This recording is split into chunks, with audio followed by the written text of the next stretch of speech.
Doji তাকাচ্ছি।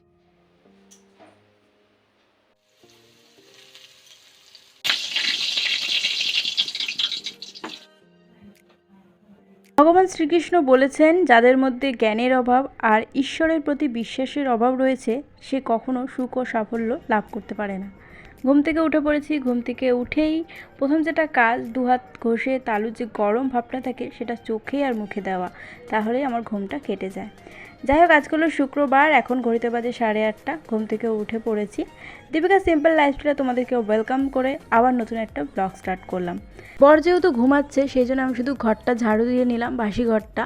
তো ও উঠলে বিছানাটা তুলে নেবো। তো ঘরটা ঝাড়ু দিতে সেইটা ঝাড়ু দিতে চলে এসেছি। আর এদিকে ডোজিও উপরে চলে এসছে, ও আমার সাথে উপরে যাবে। আমি যখনই নিচ থেকে উপরে উঠি না কেন ও আমার পিছন পিছন যাবে আবার নামবে, মানে পুরো লেজুর টাইপের হয়ে গেছে ও। তো এটা আমার বেশ ভালো লাগে, কিন্তু মাঝে মাঝে একটু বিরক্তও লাগে। যাই হোক, ও তো ছোটো, কী আর করা যাবে। তো ও এখানে দাঁড়িয়ে রয়েছে। আমি ওকে অনেকবার বলছি যা নিচে যা, ও যাবেই না। মানে আমি যতক্ষণ না নিচে নামবো ও কিন্তু নিচে একদমই নামবে না, কারণ ও যদি ভাবছে যে যদি আমি না নামি ওকে শুধু নামিয়ে দিই, সেই জন্য ও নামতে চায় না। যাই হোক, আমি চলে আসলাম নিচে। এখন নিচের ঘরটা ঝাড়ু দেবো, আর ও চলে এসছে আমার সাথে সাথে নিচে। তো ওকে আমি পরে দেখাচ্ছি ও কোথায় শুয়ে রয়েছে দুষ্টুমি করে। আমি নিচের ঘরটা সুন্দর করে ঝাড়ু দিয়ে নিচ্ছি। আর ও ডোজি ওই গেটের সামনে এটা শুয়ে রয়েছে। ও জানে যে আমি গেট দিয়ে বেরোবো, সেই জন্য আমাকে বেরোতে দেবে না বলে ওখানে চুপটি করে শুয়ে রয়েছে, মানে ঘুমানোর ভান করছে আর কি। তোমরা দেখতেই পাচ্ছ ও কীভাবে গেটের সামনে শুয়ে রয়েছে, যাতে আমি বেরোতে না পারি, ঘরটা ঝাড়ু দিয়ে যাতে নোংরাটা বাইরে না ফেলতে পারি। তো যাই হোক, ওকে আমি ওদিকটা নিয়ে গিয়ে না বেঁধে দিলাম, কারণ আমি গেটটা যেহেতু খুলবো আর বাইরে যেহেতু অনেক কুকুর থাকে, ও ওরকম ছুটে বেরিয়ে গেলে সমস্যা হয়ে যাবে, কারণ ওকে সামলানোর মতো ক্ষমতা আমার হবে না, সেই জন্য। তো নিচের ঘরটাও ঝাড়ু দেওয়া হয়ে গেল। এখন আমি বাইরে সেইটা ঝাড়ু দিয়ে দিলাম। আর জলের বোতল ভরেছিলাম, সেটাই আমি এখন ফ্রিজে ঢুকিয়ে দিচ্ছি। আমি ঠান্ডা জল খাই না, আর শুধু বরের জন্যই ঠান্ডা জলটা রাখা। আর আমি মাঝে মাঝে যদি গরম ঠান্ডা জল মিশিয়ে খাই তখন খাই, বাট আমি চেষ্টা করি একদম নর্মাল জল খাওয়া সব সময়ের জন্য।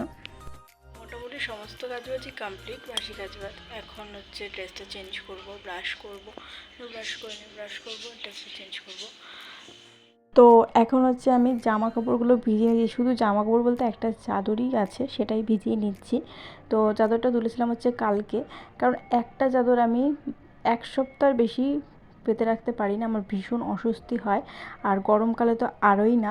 শীতকালে যদিও বা একটু দেরি হয়ে গেল পারো, গরমকালে একদম ভালো লাগে না অনেক দিন হয়ে গেলে চাদরগুলো। সেই জন্য আমি চাদরটা কালকেই তুলে দিয়েছিলাম, সেটাকেই আমি এখন ভিজিয়ে নিচ্ছি। আর বাইরে রোদের তো অবস্থা দেখতেই পাচ্ছ, কত রোদ। আর একটা টুক করে পিঁপড়েও চলে গেল, দেখতে পারলে? আমি দেখতে পারলাম, হালকা করে বোঝা গেল যে পিঁপড়ে যাচ্ছে। যাই হোক, ভেজানো হয়ে গেছে। এখন আমি হাতটা ধুয়ে নিলাম, উপরে চলে এসেছি। এখন হচ্ছে বিছানাটা তুলবো, তার আগে আমি একটুখানি গাছে জল দিয়ে দিচ্ছি। গাছগুলো প্রচণ্ড, গাছের গোড়াগুলো প্রচণ্ড শুকিয়ে গেছে, সেই জন্য গাছে একটু জল দিয়ে দিলাম। আর আমরা যে জলটা খাই সেটাই না আমি গাছে দিই। যাই হোক, তারপরে এখন বিছানাটা তুলে নেবো। বিছানার সমস্ত কিছু আমি নিচে ছুঁড়ে ছুঁড়ে ফেলে দিচ্ছি, কারণ বিছানাটা আগে আমি ভালো করে ঝাড়বো, দেন তারপরে সমস্ত কিছু গোছগাছ করে রাখবো। আর এই চাদরটা কোনো কাজে লাগে না, গরমকালেও আমার বরে জানি না কেন ওর মনে ঠান্ডা লাগে, সেই জন্য মনে ও খোলে। আর যখন আমরা এসি চালাই তখন এই চাদরটা লাগে, আমারও লাগেই না, ধরতে গেলে আমার বরেরই লাগে। তো হয়তো বা কালকে খুলেছিল চাদরটা, সেই জন্যই ওটাকেও গুছিয়ে নিলাম। আর সমস্ত কিছু এখন গোছগাছ করে রেখে দিয়ে বিছানাটা আবার সুন্দর করে ঝেড়ে নেব। আর এই টেডিগুলোর কথা বলি, টেডিগুলোকে আমরা রাতেরবেলা নিচে রাখি, আবার সকালবেলা হয়ে গেলে এখানে আবার বসিয়ে দিই ওদেরকে।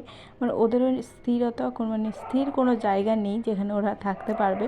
তো ওদের জীবনটাও কিন্তু একটু এলোমেলো, মানে ওদেরকে আমরা বারবার করে নিচে নামিয়ে রাখি, আবার সকাল হলে উপরে উঠিয়ে দিই। যাই হোক, চলে আসলাম রান্নাঘরে। প্রথমে এখানে আমি সেই ভ্যাট বেগুনটা ভেজে নিচ্ছি, যেটা আমরা ছোটোবেলায় বিষফল বলতাম। তারপর এখানে আমি উচ্ছেটা ভেজে নিলাম, ওদিকে ডিম আলু দুটোই সেদ্ধ করে নিয়েছিলাম। আজকে ডিমের তরকারি হবে, উচ্ছে ভাজা হবে, আর হবে সেই বেগুন ভাজা। খেতে কিন্তু বেশ ভালো লাগে বেগুন ভাজাটা। আর অল্প করে একটু আমের টকও করব, কারণ আজকে যেহেতু ডাল হবে না, আমের টক মানে টক টক গরমকালে না টক ছাড়া যেন খেতেই ভালো লাগে না, অসম্পূর্ণ লাগে, সেই জন্যই আমের টক করে নিলাম। আর আমি একটুখানি ছাতু গুলে নিলাম, যেটা ছাতু শরবত করে নিলাম লঙ্কা আর পেঁয়াজ দিয়ে। এটা খেতে আমার ভীষণ ভালো লাগে, আর তোমাদের কেমন লাগে আমাকে জানাবে। এদিকে আমার অবস্থা দেখো, আমি ডিম ছাড়ছি আর রীতিমতো পালিয়ে যাচ্ছি, কারণ এক সময় আমার এই ডিম ফেটে পুরো মুখের মধ্যে ফোসকা পড়ে গেছিলো, সেই জন্য আমার ডিমটা ভীষণ ভয় লাগে। কিন্তু মাছ আমি এভাবে ভাজি না, বাট ডিমের ক্ষেত্রে আমি একটুখানি দূরে দূরে থাকার চেষ্টা করি। এই ডিম বলো আর মাছের ডিম বলো, আমি এই দুটোই একটু দূরে দূরে থেকে ভাজি, কারণ মাছের ডিমও ভীষণ ফাটে আর মাছের তেল তো একটু ফটফট করে ফাটে। তারপরে দেখলাম যে ডিমের যে আমি এরকম ডিমটা যে চিড়ে দেয় সেটাই দিতে ভুলে গেছি। তারপরে লবণ হলুদ দিয়ে আমি ডিমটাকে ভেজে নিলাম। তারপরে সেই তেলের মধ্যে একটু পেঁয়াজ দিয়ে দিলাম, দিয়ে ভালো করে এখন একটা ভেজে নেব। দেন মশলাটা দিয়ে দেবো, সমস্ত কিছু দিয়ে মশলাটা করে নিয়েছি টমেটো দিয়ে। তো এখন বাজে হলো 5:30। আমি স্নান টান করে চলে এসেছি। লাঞ্চ করে একটু রেস্ট নিচ্ছিলাম। লাঞ্চের আগে একবার স্নান করেছি, দেন একটু শুয়েছিলাম। আর আমাদের উপরে ঘরটা এতটা গরম বলার বাইরে, তো সেই জন্য প্রচণ্ড মানে অস্থির লাগে গরমে, সেই জন্য আরেকবার স্নান করে নিলাম। তো কিছু কাজ ছিল, একটু বাসন ছিল, সেগুলো মেজ মাজলাম।